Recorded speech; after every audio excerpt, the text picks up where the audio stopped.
नमस्कार। Please sit down में आपका स्वागत है। पिछले दिनों एआई पर, आर्टिफिशियल इंटेलिजेंस पर मैंने एक दो व्याख्यानों में, एक दो चर्चाओं में बात उठाई थी और उसमें से कुछ चर्चा सोशल मीडिया पर भी हुई है। उससे कुछ ऐसी छवि बन रही है मानो मैं कुछ एआई नाम की टेक्नोलॉजी का केवल नेगेटिव पक्ष, केवल नकारात्मक पक्ष देख रहा हूं। तो इसलिए आज के वीडियो में हम एक ऐसी चीज पर चर्चा करेंगे जो आप लोगों की, यदि आप किसी कॉम्पिटिटिव एग्जामिनेशन की तैयारी कर रहे हैं तो भी, और अन्यथा भी, आपके जिंदगी में एआई का यह औजार, यह टूल कैसे आपकी मदद कर सकता है, इस पर चर्चा होगी। जिस एआई टूल को लेकर हम आज बात करने वाले हैं वह सबसे लोकप्रिय एआई टूल है। आई एम श्योर कि आप में से बहुत से लोगों ने उसका इस्तेमाल किया होगा। वह है चैट जीपीटी। आप जानते हैं कि चैट जीपीटी एक बेसिकली एक लैंग्वेज टूल है, एक एआई का भाषा टूल है जो कि जनरेटिव प्री ट्रेन ट्रांसफॉर्म यानी जीपीटी है, जिसका मतलब है कि तमाम तकनीकी तरीकों से इस लैंग्वेज इंजन को सिखाया गया है कि जब उससे सवाल पूछे जाएं तो उपलब्ध ज्ञान के आधार पर, जो ज्ञान काफ़ी विस्तृत ज्ञान है, अगर आप चैट जीपीटी 4 की बात करें तो लगभग हाल फिलहाल तक का डाटा उसमें है, और चैट जीपीटी 3.5 में भी 2021 तक का डाटा तो है ही।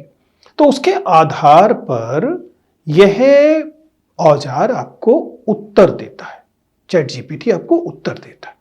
ये एक तरह का चैट है। हम इसका क्या इस्तेमाल कर सकते हैं अगर आप परीक्षा की तैयारी कर रहे हैं तो, या अन्यथा भी, इसके बारे में आज मैं आपसे बात करना चाहता हूं। आप जानते हैं कि मैं भाषा का व्यक्ति हूं और भाषा को लेकर काफी समय से काम कर रहे हैं हम लोग। सोशल मीडिया भी पिछले लगभग 15-16 सालों से हम सोशल मीडिया के बारे में बात कर रहे हैं, उसमें उसका इस्तेमाल कर रहे हैं। उसके आधार पर मैं इस चैट जीपीटी का इस्तेमाल कैसे आप अपनी राइटिंग स्किल्स को बेहतर करने के लिए और अपनी कंपटीशन की तैयारी के लिए कर सकते हैं, इसके बारे में थोड़ी सी बातचीत करूंगा। देखिए, सबसे पहले तो आपको चैट जीपीटी का मतलब, जैसा मैंने बताया, उम्मीद है कि वो आपको समझ में आया होगा। लेकिन इसमें आपको मुख्यतः यह समझना है कि जब आप किसी भी चीज को पढ़ना चाहते हैं, उसके बारे में शोध करना चाहते हैं, या कंपटीशन के लिए उसको तैयार करना चाहते हैं, तो इस तरह के औजार एक पूरक लर्निंग टूल है, एक सप्लीमेंट्री लर्निंग टूल है। यानी कि आपके पास 4 किताबें हैं, आप क्लास में जाते हैं, आप अपने टीचर से सीखते हैं, अपने दोस्तों से बातचीत करते हैं, उसी में एक और चीज जुड़ जाती है अगर आप चैट जीपीटी का भी इस्तेमाल करते हैं। क्यों? क्योंकि चैट जीपीटी बहुत कम समय में बहुत बड़े डेटाबेस को देख सकता है, उसके आधार पर चीजों को निकाल सकता है। चैट जीपीटी की एक और विशेष बात है जो किसी सर्च इंजन इत्यादि से अलग है, जिसका इस्तेमाल करते समय आपको इस बात का ध्यान रखना पड़ेगा। वह यह है कि चैट जीपीटी आपके लिए एक किस्म की पर्सनलाइज्ड लर्निंग करता है।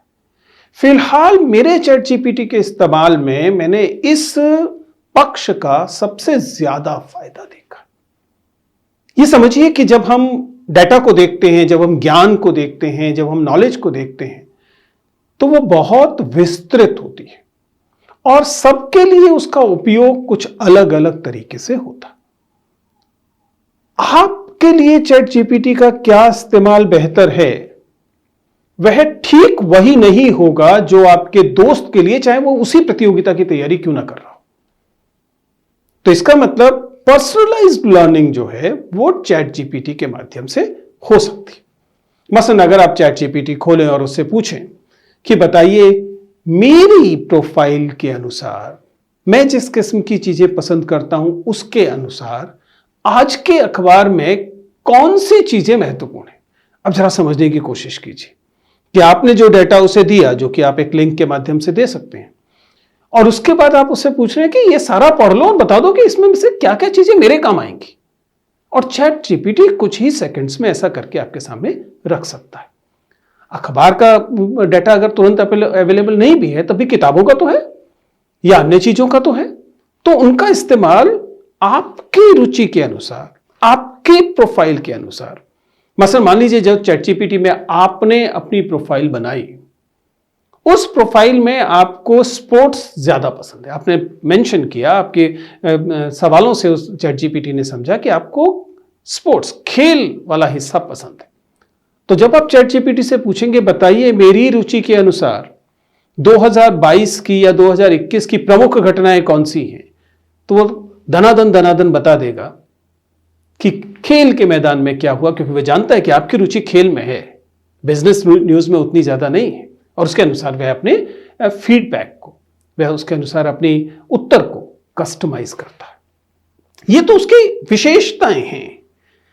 इसके अलावा जो सबसे बड़ी विशेषता है वो ये कि वह किसी भी व्यक्ति से ज्यादा, दुनिया के किसी भी व्यक्ति से ज्यादा डाइवर्स नॉलेज रखता है। मैं एक शिक्षक हूं और शिक्षक होने के नाते हमें मालूम है कि जब हम आर्टिफिशियल इंटेलिजेंस का इस्तेमाल करते हैं तो उसकी सीमाएं क्या हैं, लेकिन एट द सेम टाइम हम इस बात को भी अप्रिशिएट करते हैं कि ज्ञान के स्तर पर जो डाइवर्सिटी ये एआई टूल अपने में समाये है, वो किसी भी शिक्षक की सीमाओं से परे है। मुझे आमतौर पर माना जाता है कि मैं एक डाइवर्सिटी से भरा हुआ शिक्षक हूं। मैंने इंजीनियरिंग की पढ़ाई की, मैंने सोशल साइंसेस की पढ़ाई की, मैंने लिटरेचर की पढ़ाई की। इतने सालों से मैं इन सब के इंटरसेक्शंस के आधार पर लोगों से बातचीत कर रहा हूं, उनसे सीख रहा हूं, उनके बारे में बात कर रहा हूं। लेकिन मैं भी जब चैटजीपीटी को विभिन्न पक्षों के आधार पर रिस्पॉन्ड करते हुए देखता हूं तो मुझे हमेशा 30, 40, कई बार 50% कंटेंट वह दिखाई देता है जिसके बारे में मैं नहीं सोच पाया था। यानी कि ऐसे पक्ष छूट गए थे इंटरडिसिप्लिनैरिटी के, जो चूंकि मेरा क्षेत्र, मान लीजिए चूंकि मैं एंथ्रोपोलॉजी में उतना अच्छा नहीं हूं या मैं कॉमर्स और टैक्सेशन में मेरी गति नहीं है, लेकिन चैटजीपीटी की तो है, क्योंकि उसके विभिन्न पक्षों पर उसकी समझ है। तो ये जो डाइवर्स नॉलेज है, ये चैटजीपीटी आपको मुहैया कराता है जब आप उससे सीखना चाहते हैं या अपनी तैयारी में उसका इस्तेमाल करना चाहते हैं। और फिर सबसे अहम बात, चैटजीपीटी गूगल नहीं है। चैटजीपीटी दरअसल एक लैंग्वेज इंजन है, जिसका मतलब है कि भाषाई स्तर पर उसकी जो क्षमताएं हैं वो किसी भी और मशीनी उपकरण से बहुत ज्यादा है। हम लोग भाषा का इस्तेमाल करते हैं, हम एक भाषा जानते हैं, दो भाषाएं जान सकते हैं, एक भाषा में 1, 2, 3 तरह की प्रयुक्तियां जान सकते हैं। मैं फॉर्मल भाषा जानता हूं, मैं इनफॉर्मल भाषा जानता हूं, मैं एक पेशेवर भाषा जानता हूं। लेकिन चैटजीपीटी तमाम चैनल्स, यानी कि अलग अलग प्रयुक्तियों के रूप में हिंदी, और केवल हिंदी नहीं, हिंदी, अंग्रेजी, अन्य भारतीय भाषाएं और अन्य विदेशी भाषाएं, इन सब का एक तरह से एक बहुत बड़ा कॉर्पस, एक बहुत बड़ा जो कोश है, वह चैटजीपीटी को उपलब्ध है और उसके आधार पर वह नवनिर्मित भाषा आपके सामने रख सकता है। अगर आप इन सबको ध्यान से देखें और एक साथ ले लें तो आप मानेंगे कि चैटजीपीटी के पास कम से कम क्षमता के स्तर पर आपके किसी निजी शिक्षक, आपके ट्यूटर, आपके मेंटोर से ज्यादा जानकारी है, आपके शिक्षक से ज्यादा जानकारी। अगर आप उसका सही इस्तेमाल निकालना जानते हैं तो सवाल यह नहीं है कि उसके पास जानकारी है या नहीं है, सवाल यह है कि क्या आप उस जानकारी को अपने इस्तेमाल के हिसाब से ले पाते हैं कि नहीं। चलिए एक उदाहरण से इसे समझने की कोशिश करते हैं कि कैसे, मसलन आंसर राइटिंग के लिए आप सभी जानते हैं कि जो लोग मेंस देना चाहते हैं उन सब के लिए सफल और असफल के बीच में जो सबसे बड़ा अंतर है वो है आंसर राइटिंग। और आंसर राइटिंग की दिक्कत यह है कि आंसर राइटिंग के इतने सारे प्रशिक्षण चारों तरफ होते हैं कि अब न तो डेटा के स्तर पर, न ज्ञान या सूचना के स्तर पर, न विश्लेषण के स्तर पर, न ही आंसर लिखने की स्टाइल के स्तर पर बहुत बड़ा अंतर एक कैंडिडेट ए और कैंडिडेट बी के बीच रह गया है। ऐसे में आप कैसे अपने आंसर को विशिष्ट बना सकते हैं और इसके लिए चैट जीपीटी का इस्तेमाल कर सकते हैं, इसके लिए एक उदाहरण लेते हैं। मसलन अगर मान लीजिए आप हाल की हुई किसी घटना के आधार पर इसे समझने की कोशिश करें। अभी हाल में चुनाव आयोग की नियुक्ति को लेकर, यानी कि चुनाव आयुक्त, मुख्य चुनाव आयुक्त और अन्य आयुक्तों की नियुक्ति को लेकर संसद में एक विधेयक पारित होता है, जिसके तहत अब चीफ जस्टिस ऑफ इंडिया इस समूह का, इस समिति का सदस्य नहीं होंगे जो ये तय करेगी कि चुनाव आयोग में किसकी नियुक्ति की जाए, कौन चुनाव आयुक्त हो, कौन मुख्य चुनाव आयुक्त हो। यह तय करने के लिए अब जो 3 लोगों की समिति बनेगी, उस समिति में प्रधानमंत्री होंगे, प्रधानमंत्री द्वारा नियुक्त एक और कैबिनेट मंत्री होंगे और लीडर ऑफ अपोजिशन होंगे। पहले लीडर ऑफ अपोजिशन के साथ में प्रधानमंत्री होते थे और मुख्य चुनाव आयुक्त होते, क्षमा कीजिएगा, हमारे जो चीफ जस्टिस ऑफ इंडिया हैं वे होते थे, मुख्य न्यायाधीश। लेकिन अब ये हाल का समाचार है कि यह नहीं हो रहा है। अब चैट जीपीटी से पूछते हैं कि इस उत्तर के लिए हम क्या क्या लिखें। चलिए इस सवाल को सीधा पूछते हैं और आपकी स्क्रीन पर दिखाते हैं कि यदि आप इस सवाल को पूछेंगे तो क्या उत्तर रहेगा। चलिए तो इस सवाल को समझना प्रारंभ करते हैं कि यदि हम पूछें चैट जीपीटी से कि इस मुद्दे पर, जिस मुद्दे के बारे में हमने बात की, इलेक्शन कमीशन में नियुक्ति को लेकर क्या उत्तर में होना चाहिए, तो इस प्रॉम्प्ट को देखने की कोशिश कीजिए। मैंने कहा कि act as UPSC examiner and mention 5 points that must be there while answering questions on latest EC appointments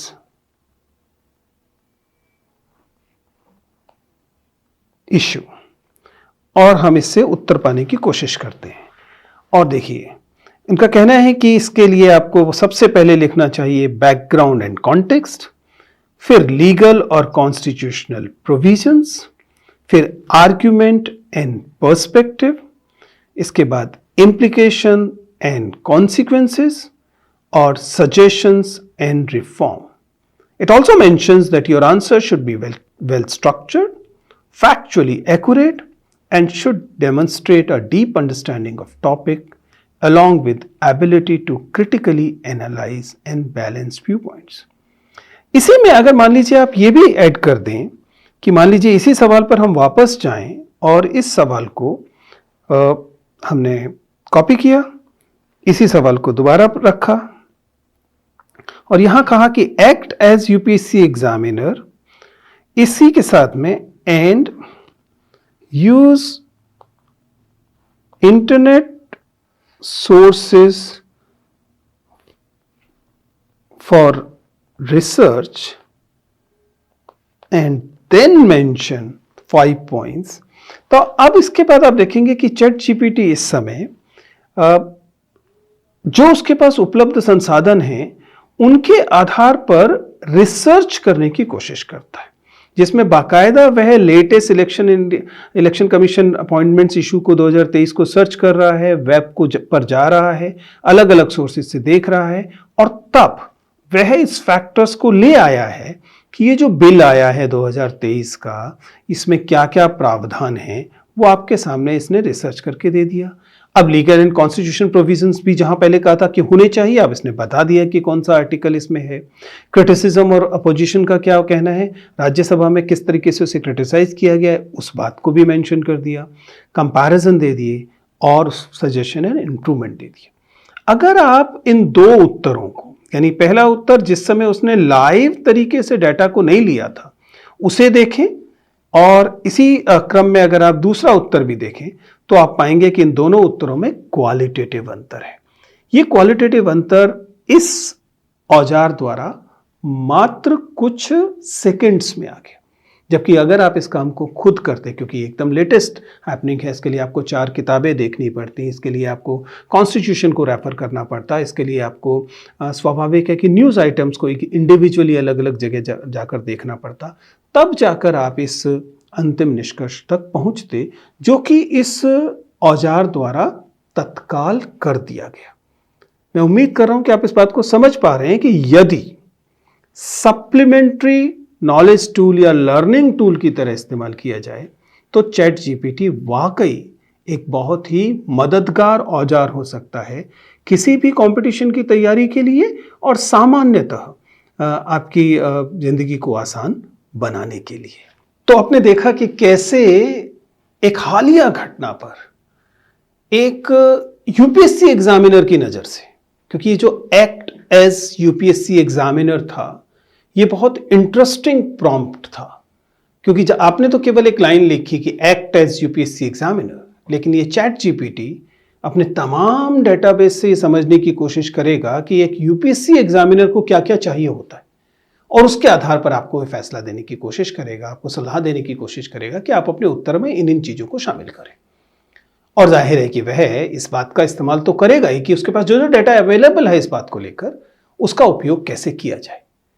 तो आप देख पा रहे हैं कि चैट जीपीटी ने इस चीज़ को, जिसे बनाने में, जिस उत्तर को तैयार करने में आपको लगता है 2 घंटे लग सकते थे, 2.5 घंटे लग सकते थे, शायद उससे भी ज़्यादा समय लगता क्योंकि आपको इतने सारे सोर्सेज को देखना पड़ता, उसका कम से कम एक खाका आपके सामने रख दिया है।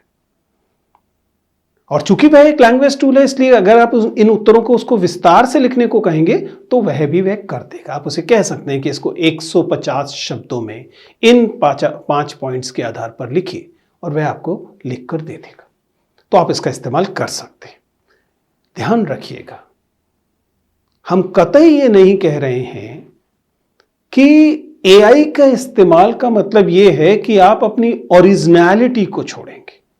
ये बहुत इंपॉर्टेंट है कि जब भी हम किसी औजार का इस्तेमाल करते हैं, जिसमें चैट जीपीटी भी एक महत्वपूर्ण औजार है, तो उसका इस्तेमाल करने में हम इस बात का ध्यान रखते हैं, और हमें रखना चाहिए कि उसके साथ जो एथिकल डायमेंशंस जुड़े हुए हैं हम उनका ध्यान रखें। जिन एथिकल डायमेंशंस में सबसे इंपॉर्टेंट है कि आप अपनी ओरिजिनलिटी का ध्यान रखेंगे। यद्यपि संयोग की बात है, मैं एक एकेडमिशियन हूं, मैं एक यूनिवर्सिटी में पढ़ाता हूं। हमारे यहाँ प्लेगियरिज्म को लेकर देश भर में अभी संवेदनशीलता उतनी अधिक नहीं है। प्लेगियरिज्म को किसी जगह से नकल उतार कर लिख देने को उतना बुरा अभी नहीं माना जाता है। यहां तक कि अगर हम यूपीएससी की आंसर राइटिंग देखें तो उसमें आपकी ओरिजिनलिटी इंपॉर्टेंट है, लेकिन यह नहीं है कि कभी इस बात से कहा जाए कि आपने अमुक किताब से क्यों लिख दिया, आपने उसको एज इट इज कॉपी क्यों कर दिया, क्योंकि उस ओरिजिनलिटी की कमी को हमारे यहां अभी प्लेगियरिज्म नहीं माना जाता, कम से कम उत्तर पुस्तिकाओं में तो नहीं माना जाता। लेकिन फिर भी एथिकल सलाह यह है कि आप अपनी ओरिजिनलिटी को बनाकर रखें, ये एक इंपॉर्टेंट है, क्योंकि एथिकल यूज ऑफ एआई आज और आज से 10 साल बाद तक, शायद 50 साल बाद तक हमारे समाज की एक बहुत महत्वपूर्ण चिंता होने वाली है, सरोकार होने वाला है। एक और चीज, ये बात बिल्कुल सही है कि जो डेटा एआई के पास उपलब्ध है वो आपसे ज्यादा है, लेकिन फिर भी एआई एक मशीन लर्निंग चीज है। इसलिए अगर आप कोई भी सूचना दे रहे हैं, मान लीजिए इसमें कहा गया कि अमुक आर्टिकल का इस्तेमाल किया गया, तो आपकी जिम्मेदारी है कि आप उसको थोड़ा सा वेरीफाई कर लें। कहीं ऐसा ना हो कि आर्टिकल ही गलत चला जाए, संविधान का अनुच्छेद ही गलत चला जाए, उसे आपको देख लेना हो। लेकिन एक बात महत्वपूर्ण है, वह यह है कि यह औजार आपकी जिंदगी को आसान तो निश्चित तौर पर बनाता है। मैं आपको सलाह दूंगा कि आप इस औजार का थोड़ा सा इस्तेमाल करें, और इस्तेमाल ठीक मनोरंजन मात्र के लिए ना करें, बल्कि इन अलग अलग प्रॉम्प्ट्स का इस्तेमाल करें, ब्रेनस्टॉर्मिंग के लिए करें। ब्रेनस्टॉर्म एक शानदार एक तरीके का प्रॉम्प्ट है जिसका इस्तेमाल आप चैट जीपीटी में कर सकते हैं कि इस विषय पर मैं बात करना चाहता हूं, इस विषय पर मैं आंसर लिखना चाहता हूं, brainstorm on this particular topic. आप पाएंगे कि वह इससे जुड़े हुए बहुत सारे बिंदु आपके सामने ला देगा, और तब आप तय कर सकते हैं कि इनमें से कौन से 5 या 6 बिंदु, 4 या 5 पॉइंट्स आप अपने उत्तर में शामिल करेंगे, या आप अगर कोई स्पीच देने वाले हैं तो उस स्पीच में शामिल करेंगे, या जहां कहीं भी आप उसका इस्तेमाल करने वाले हैं उसमें कैसे इस्तेमाल करेंगे, इस बात को आप कर सकते हैं। तो इन आधारों पर मुझे उम्मीद है कि आप समझ पा रहे होंगे कि चैट जीपीटी कैसे एक लैंग्वेज इंजन होने के बावजूद आपकी परीक्षा की तैयारी, आपकी यूपीएससी की तैयारी, आपकी स्टेट सर्विसेज की तैयारी, या इसी किस्म के अन्य परीक्षाओं की तैयारी, और परीक्षाएं छोड़िए, जिंदगी में और भी बहुत सारी जगहों पर आपको अभिव्यक्तियां करनी होती है, उसकी तैयारी में यह आपकी मदद कर सकता है। और यह मदद बहुत आपका समय बचाती है, क्योंकि आप जिस तरीके की तैयारी आजकल करते हैं, जब एक क्लास में 500, 600, 400 विद्यार्थी बैठे हैं, इंडिविजुअल अटेंशन की कमी, जो कि आज के लर्निंग इकोसिस्टम, आपके कंपटीशन इकोसिस्टम की एक बड़ी समस्या है, उसे चैट जीपीटी कई बार दूर कर देता है। बल्कि मैं तो आपको सलाह दूंगा कि जब आप क्लास नोट्स लेकर आते हैं किसी कोचिंग से, उन नोट्स के पॉइंट्स को चैट जीपीटी पर डाल दीजिए। कहिए कि as a student I took these particular class notes, point 1, point 2, point 10, point 20, और उसके बाद उसे कहें कि on the basis of these class notes and use internet and other sources as research, give me a comprehensive notes for today's class. You'll be surprised कि chat GPT कैसे उन तमाम बिंदुओं को शामिल करते हुए आपको तैयार नोट्स आपके सामने देता है, जिनमें से कई बार आपको उस भाषा से सीखने को मिलता है, क्योंकि आपने उन बिंदुओं को उस तरीके से नहीं देखा था। यहां तक कि अगर आपने चैट जीपीटी का वो वर्जन ले रखा है जिसमें कि आपके पास ग्राफिक्स की भी गुंजाइश है, तो वह इनके इन्फोग्राफिक्स भी बना देता है, आप उनका भी इस्तेमाल कर सकते हैं। तो यह कुछ तरीके थे जो मैंने प्रयोग के तौर पर आपको बताए हैं, लेकिन जैसा मैंने कहा कि इसको जितना ज्यादा आप इस्तेमाल करेंगे, आप उसमें उतने ही दक्ष होते जाएंगे। तो आज बावजूद इसके कि सामान्यतः मुझे एआई का विरोधी माना जाता है, मैंने आपको एआई के औजार चैट जीपीटी का इस्तेमाल आप अपनी तैयारी को और ज्यादा बेहतर बनाने के लिए कैसे कर सकते हैं, इसके बारे में अपनी राय बताइए। आप भी प्लीज अपनी राय मुझे बताते रहिए। मैं समझ सकता हूं कि आपके लिए यह कमेंट करना कि ऐसा करना बहुत कैजुअल है, एक मनोरंजक चीज है, आप कर सकते हैं, मुझे उससे कोई खास आपत्ति भी नहीं है। लेकिन आपकी जेन्युइन किस्म की जो जिज्ञासाएं हैं, उन्हें भी अपने कमेंट्स में लिखिए।